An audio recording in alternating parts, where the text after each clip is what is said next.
उसमें 2017 की डीपीआर में 2,02,000 हेक्टर नया कमांड एरिया और जो 26 बांध भरने से 80,878 हेक्टर भूमि में पुनः सिंचाई शुरू होगी, उस सब पे पानी भर गया, इसलिए वो पानी बचेगा ही नहीं। तो 3510 का अगस्त में हमको 1775 प्राप्त होगा, तो फिर काम कैसे चलेगा? और इस संबंध में हमारी 1.5 घंटे की लंबी चर्चा हुई श्रीमान गजेंद्र सिंह शेखावत से, उनके बुलावे पर। मैंने कहा जी आपने ये जो किया है किसानों के साथ अन्याय कर दिया, राजस्थान के साथ अन्याय कर दिया।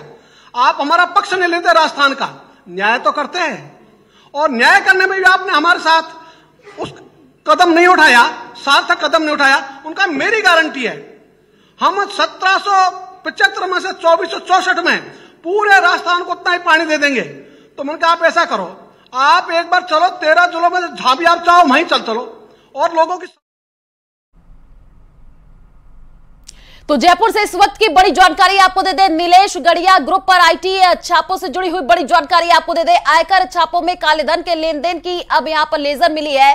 बड़े पैमाने पर अधिकारियों को रिश्वत देने के सबूत मिले हैं। अधिकारियों के पद नाम से बांटी गई करोड़ों की रिश्वत। आपको बता दें कि लेजर में कोड वर्ड में 250 करोड़ की रिश्वत के सबूत मिले हैं और आईटी टीम ने कड़ी मशक्कत के बाद लेजर को तोड़ा है। आयकर ने विशेषज्ञों की मदद से कोड वर्ड ब्रेक किया है। गढ़िया ग्रुप के सहयोगियों के पास से लेजर मिली है। सरकारी ठेकों में कामकाज के एवज में रिश्वत बांटी गई, घटिया निर्माण के बिलों के भुगतान के लिए घूस दी गई और विधानसभा चुनाव बाद आयकर विभाग अब देखिए तलब करेगा। घूसखोरी में शामिल अधिकारियों से अब पूछताछ हो सकती है। तो जयपुर से इस वक्त की बड़ी जानकारी, नीलेश गढ़िया ग्रुप पर आईटी छापों से जुड़ी हुई ये बड़ी जानकारी। तो इस वक्त की ये बड़ी अपडेट और ज्यादा जानकारी के लिए संवाददाता राकेश हमारे साथ फोन लाइन पर जुड़ चुके हैं। राकेश, अभी क्या कुछ अपडेट है इस पूरे मामले को लेकर के? ये कहा जा रहा है कि घूसखोरी में जितने भी अधिकारी हैं उनसे पूछताछ हो सकती है। बिल्कुल, देखिए चूंकि आयकर विभाग को जब ये लेजर मिली थी तो इसमें कोडवर्ड के रूप में ये रिश्वत और पूरी लेन देन दर्ज थी।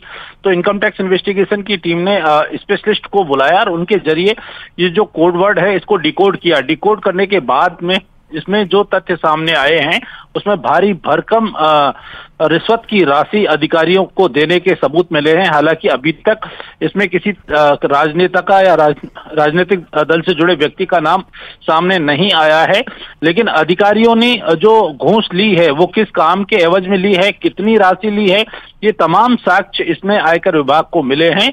और जो राशि ली गई है, जो घटिया निर्माण कार्य किए गए हैं उनके बिलों को पास करने के एवज में, साथ ही जो टेंडर आवंटित किए हैं सरकारी टेंडर, उसमें जो नियम विरुद्ध कार्य किए गए हैं उसके एवज में, तो ये अभी इनकम टैक्स इन्वेस्टिगेशन की टीम इस पूरी लेजर की स्टडी कर रही है और इसके लिए आचार संहिता के बाद इस मामले में अब और आगे बड़ी कार्रवाई हो सकती है।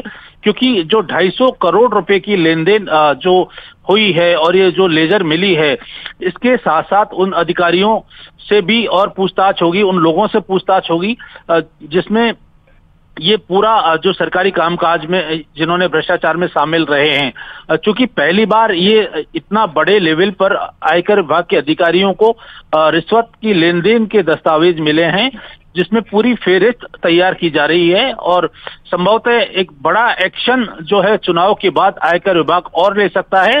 ब्यूरोक्रेसी ठीक है राकेश, आप नजर बना करके रखिए, आगे आपसे अपडेट लेंगे। फिलहाल शुक्रिया तमाम जानकारी साझा करने के लिए। तो चलिए रुक